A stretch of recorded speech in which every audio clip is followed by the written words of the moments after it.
अस्सलाम वालेकुम। माज़रत देर से टॉक हम शुरू कर रहे हैं, लेकिन उसकी एक वजह तो आज लाहौर में होने वाली बेतहाशा बारिश है। इंटरनेट कनेक्टिविटी का इशू हो रहा था। अगर बीच में टॉक में कोई इंटरप्शन आए तो that would be due to internet. खैर जी, कैसे हैं आप लोग? ठीक हैं। मुझे पता है कि आप लोग बड़ी बेताबी से इंतज़ार कर रहे थे कि एक्सपेक्टेड क्वेश्चंस या एक्सपेक्टेड टॉपिक्स पर CSS 2019 के लिए कोई टॉक हो, लेकिन बहुत माजरत मेरी मौसम की जो यहाँ पे हालात हैं लाहौर में, जैसा कि स्मोक, उसकी वजह से मेरी आंखों में एलर्जी हुई थी। इस वजह से भी मैं आपके सामने देर से पेश आ रहा हूँ। कुछ यूनिवर्सिटी के काम थे, इस वजह से भी। खैर, तो आज जो हमारी टॉक है इसमें मैं आपको कुछ एक्सपेक्टेड टॉपिक्स बताऊँगा जो CSS 2019 ऐसे में आ सकते हैं या जिनका आने का इम्कान है। और इसके अलावा मैं करंट अफेयर और पाकिस्तान अफेयर के भी एक्सपेक्टेड टॉपिक्स बता दूंगा। उसके बाद जो नेक्स्ट टॉक होगी हमारी, उस नेक्स्ट टॉक में मैं IR के पेपर 1 और पेपर 2 दोनों में जो एक्सपेक्टेड टॉपिक्स हैं वो मैं बता दूंगा आपको। पहली बात तो मैं ये आप लोगों को क्लियर कर दूं, पिछले साल भी ये टॉक इस तरह की मैंने की थी और लकीली उसमें से कुछ सवाल इंटरनेशनल रिलेशंस के पेपर में, कुछ सवाल करंट अफेयर के पेपर में और कुछ सवाल और ऐसे में सोशल मीडिया वाला और डेमोक्रेसी वाला, करप्शन वाला टॉपिक आ गया था।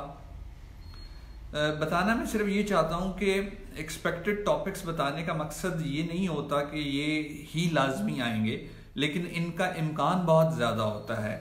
आपकी जो भी तैयारी है, और यकीनन ये ऐसे टॉपिक्स हैं जिनकी तरफ आपका रुझान ज़रूर रहा होगा, आपकी जो भी तैयारी है आप उस तैयारी में इन टॉपिक्स पे ज़रा ख़ास तवज्जो दे लें, ताकि अगर इनमें से कोई आ जाए तो आपको फ़ायदा हो।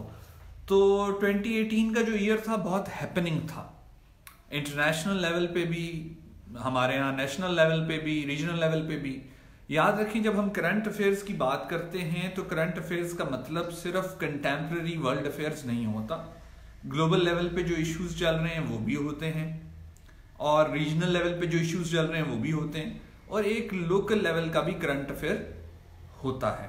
लोकल लेवल मीन पाकिस्तान में साल 2018 में क्या इम्पोर्टेंट जो है वाकयात हुए, वो भी इसमें शामिल होते हैं। अब अगर हम बात करें करंट अफेयर, पाक अफेयर्स की, तो टॉपिक्स इतने ओवरलैपिंग हैं कि जो टॉपिक्स मैं आज की इसमें टॉक में बताऊंगा, अगर वो इन दोनों पेपर्स में नहीं आ सकते तो वो टॉपिक्स इतने ओवरलैपिंग है कि वो आपको इंटरनेशनल रिलेशंस के पेपर में मिल सकते हैं, वो एसए के टॉपिक के तौर पे मिल सकते हैं। तो let's begin with the expected SA topics और ब्रॉड एरियाज। अच्छा, एक बात और मैं वाजे कर दूं, इस वक्त तो मैं पढ़ के बता रहा हूँ, क्वेश्चन फॉर्मेट में या टॉपिक की स्टेटमेंट के फॉर्मेट में ये चीज़ें बाद में इनका इमेज खींच के इसी ग्रुप द CSS क्लब में अपलोड कर दी जाएंगी। तो पैनिक होने की ज़रूरत नहीं है, आप टॉक को गौर से सुने, बाद में ये चीज़ें अपलोड कर दी जाएंगी। दूसरी बात ये कि 2020 CSS के लिए सेकेंड वीक ऑफ फरवरी से, थर्ड वीक ऑफ फरवरी से जो है IR की नई क्लासेस का आगाज़ कर दिया जाएगा। इसके अलावा पाकिस्तान अफेयर्स की exclusive classes for the PMS 2019 भी शुरू कर दी जाएंगी थर्ड वीक ऑफ फरवरी से। That would be a crash course, only Pakistan affairs, not IR का फुल फ्लेज कोर्स होगा।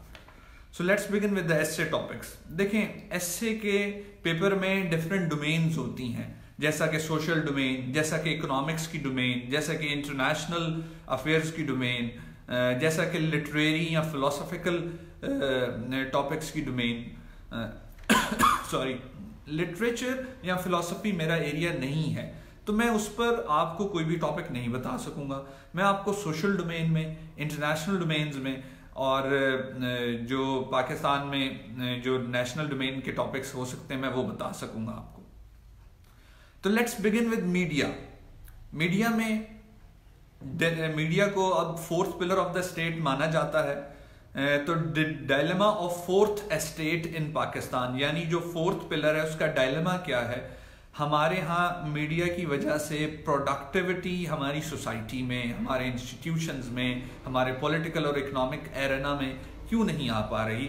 तो ऑब्वियसली ये फोर्थ पिलर की भी वर्किंग ठीक नहीं है, although it has a job to keep an eye over these और 3 pillars of state, judiciary, legislature and executive. Media का एक टॉपिक ये हो सकता है chaos hyphen unchecked freedom of expression brings chaos और वायलेंस, या अनचेक्ड chaos की responsible unchecked freedom of expression है। फिर मीडिया रिफॉर्म्स, देखिए जब से नई गवर्नमेंट पाकिस्तान में आई है, जो रिफॉर्म्स मंत्रा है उनकी हर पॉलिसी में, उनकी हर पॉलिसी ब्रीफ में, उनकी हर प्रेस कॉन्फ्रेंस में, हर कैबिनेट मीटिंग में आपको रिफॉर्म्स नजर आ रही, रिफॉर्म्स की बात सुनी जा रही होगी, जैसा कि रिफॉर्म्स फॉर पुलिस, जैसा कि रिफॉर्म्स फॉर सिविल ब्यूरोक्रेसी जिसको हम कहते हैं कि गवर्नेंस की रिफॉर्म्स, इसी तरह से मीडिया रिफॉर्म्स की बात हो रही है। एक नई मीडिया रेगुलेटरी अथॉरिटी बनाई जा रही है। तो रिफॉर्म्स मंत्रा जो है ना बहुत ज्यादा इस वक्त फैशन में है पाकिस्तान में लोकल सीन पे। तो अगर मीडिया की डोमेन से टॉपिक आए, अगर सोशल डोमेन से टॉपिक आए या गवर्नेंस रिलेटेड टॉपिक आए, तो हर जगह रिफॉर्म्स का एंगल जरूर शामिल होगा। आप 2016 में टॉपिक आ चुका हुआ है गवर्नेंस रिफॉर्म्स के ऊपर, तो आप उस टॉपिक को जाके देखें, वैसा तो बिल्कुल एग्जैक्टली नहीं आएगा, लेकिन गवर्नेंस रिफॉर्म्स किस किस्म की पाकिस्तान को चाहिए, क्रिमिनल जस्टिस सिस्टम में किस किस्म की रिफॉर्म्स चाहिए, पुलिस रिफॉर्म्स किस किस्म की चाहिए, और इसके अलावा मीडिया रिफॉर्म्स किस किस्म की चाहिए। तो ये इसको आप देख सकते हैं। सोशल मीडिया के ऊपर आ चुका है ऐसे लास्ट ईयर, तो इस दफा हम इसे जरा साइड लाइन कर देते हैं। Mass media an agent of social change और violence, that can be a topic. अब मैं आपको सोशल डोमेन की तरफ लेके जा रहा हूं। सोशल डोमेन में जो वुमेन साइड के टॉपिक हैं, यानी जो फेमिनिस्ट एरियाज को एड्रेस करने वाले टॉपिक्स हैं, लोकल या इंटरनेशनल लेवल पे वो भी आ जाएंगे, और जो topics apart from women areas हैं वो भी इसमें आ जाएंगे। तो सबसे पहले हम देखते हैं, is education system responsible for extremism in Pakistan? This can be a topic. Can law prevents honour killings? अच्छा, फिर है, is social cost of corruption higher than the economic cost?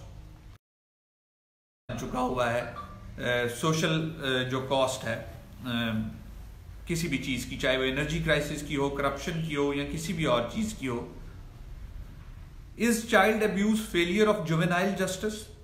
Role of youth in development of a nation. देखिए, अगर आप साल 2018 पे नजर डालें तो ज़ैनब जो एक छोटी बच्ची थी, उसके रेप का जो केस था, उसने मीडिया स्क्रीन पे वो छाया रहा।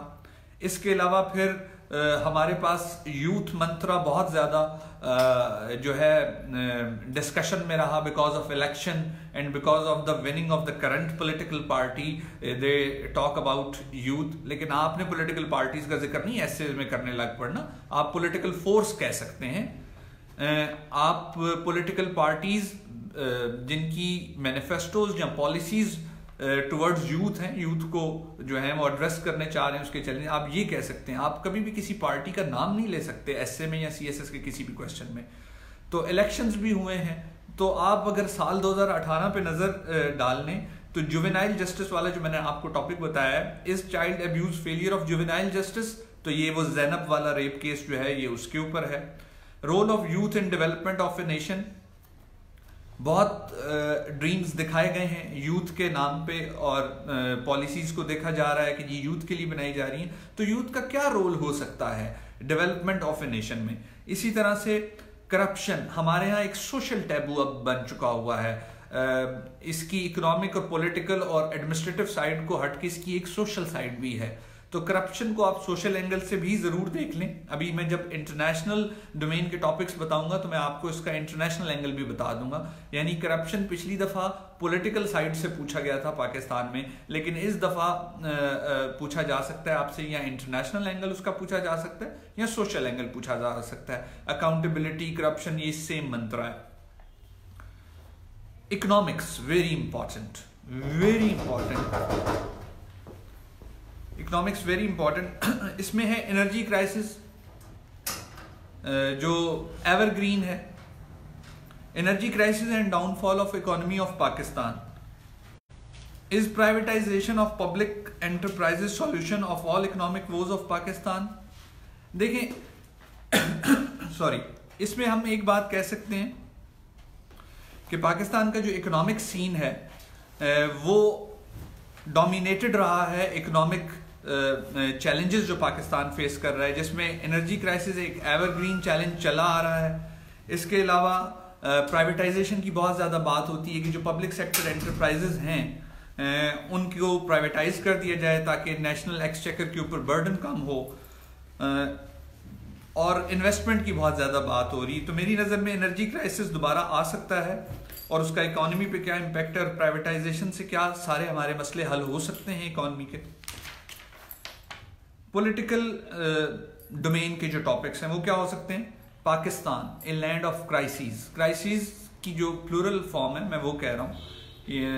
पाकिस्तान में एनर्जी क्राइसिस अवेलेबल है, गवर्नेंस क्राइसिस अवेलेबल है, पाकिस्तान में ह्यूमन डेवलपमेंट का क्राइसिस अवेलेबल है, इकोनॉमिक का डिफरेंट मतलब करप्शन, एनर्जी एक्सपोर्ट्स का डेफिसिट जो चल रहा है, हर किस्म का क्राइसिस जहाँ पे हमारे पास अवेलेबल है। तो it can be a topic Pakistan a land of crisis. Foreign policy of Pakistan, success and failures. पिछले 6 मंथ्स में फॉरेन पॉलिसी के ऊपर बहुत ज़्यादा गुफ्तगू हुई है। अब ये नहीं कि जिन्होंने सिर्फ IR रखा हुआ है फॉरेन पॉलिसी ऑफ पाकिस्तान सिर्फ उनका टॉपिक है, it's a general topic too. और जब से नई गवर्नमेंट आई है एटलीस्ट फॉरेन पॉलिसी का जो एरेना है उसमें मोमेंटम बहुत ज़्यादा आया है। बहुत ज़्यादा फॉरेन मिनिस्टर्स ने विजिट किया है पाकिस्तान, और जो करंट प्राइम मिनिस्टर हैं उन्होंने भी विजिट किए हैं। उसमें इकोनॉमिक डायमेंशन भी शामिल है, पॉलिटिकल डायमेंशन भी शामिल है। तो foreign policy of Pakistan itself can be a topic. And local government की बात हो रही है, डेमोक्रेसी की बात होती है, लेकिन डेमोक्रेसी का एक इम्पॉर्टेंट एलिमेंट होता है लोकल गवर्नमेंट। हमारे यहाँ ये एलिमेंट या तो मिसिंग रहा है या डिसफंक्शनल रहा है। लेकिन अगेन नए इलेक्शन के बाद बहुत ज़्यादा बात होने लग पड़ी है इसकी, और ये टॉपिक सिलेबस का हिस्सा होने के बावजूद अभी तक पाकिस्तान अफेयर्स और करंट अफेयर्स में नहीं आया। इसके इम्कानात बहुत ज़्यादा हैं। तो इस पे ऐसे का एक टॉपिक इस तरह से हो सकता है, An empowered system of local government can mitigate the crisis of democracy in Pakistan. Water crisis, देखें जस्टिस जवाद एस ख्वाजा ने उर्दू लैंग्वेज की कॉन्स्टिट्यूशनल स्टेटस के हवाले से एक जजमेंट दी और वो फिर 2017 के एस्से का एक टॉपिक बन गई। और जो करंट चीफ जस्टिस हमारे थे, करंट तो नहीं, फॉर्मर जो चीफ जस्टिस थे, उनकी तो बहुत सारी स्टेटमेंट्स हैं। अगर हम स्टेटमेंट वाइज चलेंगे तो फिर 10 टॉपिक कम पड़ जाएंगे ऐसे के। लेकिन एक स्टेटमेंट जो सबसे ज़्यादा डोमिनेटिंग रही वो था उनका इनिशिएटिव या ड्राइव जो उन्होंने लॉन्च की to build Diamer Bhasha dam, that is directly related to water crisis of Pakistan. Water crisis is a governance crisis, this can be a statement. Water crisis को डैम के पर्सपेक्टिव में भी पूछा जा सकता है और डैम से हट के भी पूछा जा सकता है। बहुत ज़्यादा बात होती है स्टैटिस्टिक्स की कि किस किस्म के स्टैटिस्टिक्स याद करने चाहिए, नहीं याद करने चाहिए, इतने सारे कौन याद करेगा। तो अगर आप डैम ओरिएंटेड कोई क्वेश्चन सॉल्व कर रहे हैं, ऐसे कर रहे हैं, तो आपको डैम से मुतल्लिक थोड़े बहुत स्टैटिस्टिक्स पता होने चाहिए। बाकी जो आपका एस्से होगा या क्वेश्चन का आंसर होगा वो आपके सोशियो इकोनॉमिक या सोशियो पॉलिटिकल एनालिसिस पे डिपेंड करेगा कि आप रेलेवेंट मटेरियल को अपने एनालिसिस के साथ किस तरह से पेश कर रहे हैं। अब हमारे पास वर्ल्ड अफेयर्स की डोमेन है कि उसमें से क्या एस्से आ सकता है। Future of global south in the changing global order. अब ग्लोबल साउथ क्या है, ग्लोबल नॉर्थ क्या है? जो डेवलप्ड वर्ल्ड है जिसमें यूरोप और अमेरिका और कनाडा शामिल हैं, जिसको हम वेस्ट कहते हैं, जो डेवलप्ड साइड है वर्ल्ड की उसको ग्लोबल नॉर्थ कहा जाता है, और जो अंडर डेवलप्ड या डेवलपिंग साइड है वर्ल्ड की उसको ग्लोबल साउथ कहते हैं। तो इनका हमेशा एक डायलॉग भी रहा है, एक टसल भी रहा है, both keep on blaming on each other for their problems. तो इसमें एक टॉपिक ये हो सकता है, rising nationalism and declining liberalism. Rising nationalism and declining liberalism, या डिक्लाइनिंग ग्लोबलाइजेशन या फॉल ऑफ ग्लोबलाइजेशन, ये इसमें आ सकता है। इकोनॉमिस्ट मैगजीन ने अपना जो एनुअल इशू जो हर साल वो लेकर आते हैं जनवरी के फर्स्ट वीक में या दिसंबर के लास्ट वीक में, उसमें उन्होंने मेंशन किया है नेशनलिज्म एंड ग्लोबल डिवाइड। तो अगर हम यूरोप में जो करंट वेव जो अभी बहुत छोटे स्केल पे, लेकिन ब्रेग्जिट को देखें तो ये बड़े स्केल पे आ जाती है, उसको अगर हम सामने रखें तो नेशनलिज्म फिर सर उठा रहा है यूरोप में, वेस्ट में। ट्रम्प का जीत जाना, America first itself is a nationalism campaign, और जो ब्रेग्जिट है that also depends on nationalism. तो rising nationalism versus declining liberalism और fall of globalisation. Is global chaos heading the world towards third world war? ये एक assumption वाला topic है, यानी एक मफरूजा है। क्या जो मौजूदा क्राइसिस चल रहा है वर्ल्ड अफेयर्स में वो दुनिया को तीसरी वर्ल्ड वॉर की तरफ लेके जा रहा है? लेकिन इससे भी जो इम्पोर्टेंट ऐसे है, जो कहा जा सकता है कि हॉट फेवरेट है, वो है फिफ्थ जनरेशन वॉरफेयर वाला, यानी जिसको हाइब्रिड वॉरफेयर भी कहते हैं। उसका मैं टॉपिक आपको बता देता हूं, fifth generation warfare, the changing aesthetics of war. और अब मैं जब टॉपिक्स खत्म करूंगा तो फिफ्थ जनरेशन वॉरफेयर के मटेरियल के अकॉर्डिंगली मैं आपको एक और पिक्चर दिखा दूंगा। आप देखें, अगर आप उससे पढ़ लेंगे 3-4 आर्टिकल्स तो आपको बहुत फायदा होगा फिफ्थ जनरेशन वॉरफेयर पे या हाइब्रिड वॉरफेयर पे ऐसे अटेम्प्ट करने में। न्यू कोल्ड वॉर, मिथ और रियलिटी। आजकल दोबारा रशिया, चाइना और यूएस में एक पावर कंपटीशन आ गया है विद द रशियन कमबैक। तो ये डिबेट दुनिया में आ गई कि क्या दुनिया में कोल्ड वॉर दोबारा शुरू होने जा रही है? तो न्यू कहते हैं new version of anything which we had in the past. New cold war, myth और रियलिटी। तो दुनिया इस वक्त दो किस्म के डिबेटर्स में बढ़ चुकी है। एक डिबेटिंग क्लब कहता है कि yes the world is facing in new form of cold war. दूसरा डिबेटिंग क्लब कहता है कि नहीं, this is not a cold war, this is competition in 21st century. फिर है neither conventional nor nuclear, the current warfare is hybrid war. This can be a topic too. A 20th century UNO cannot deal with 21st century world. UNO 1945 में बनी। UNO की reforms बहुत बड़ा एक challenge है अभी तक UNO के लिए कि 21st सेंचुरी में जो नए किस्म के मसाइल आए हैं, अब ये पुराने जो इसका चार्टर है या जो इसका फ्रेमवर्क है, शायद उनका हल उसमें नहीं है। पर अभी तक UN रिफॉर्म्स नहीं हो पा रही। इस टॉपिक में जो 21st सेंचुरी के इश्यूज हैं विज़ UN रिफॉर्म्स, वो डिस्कस किए जा सकते हैं। SDGs, sustainable development goals. SDGs ने 2015 में MDGs को रिप्लेस किया। तो जो करंट गवर्नमेंट है उनका भी फोकस बहुत ज्यादा डेवलपमेंट और सोशल इश्यूज पे है, और इंटरनेशनली भी इस पे अब बहुत ज्यादा बात हो रही है। और ये टॉपिक अभी तक ना तो करंट अफेयर पाक अफेयर में पूछा गया है, ना ही एसए में पूछा गया है, पर सिलेबस में ये मौजूद है। तो इसलिए इसका चांस ज्यादा है इस दफा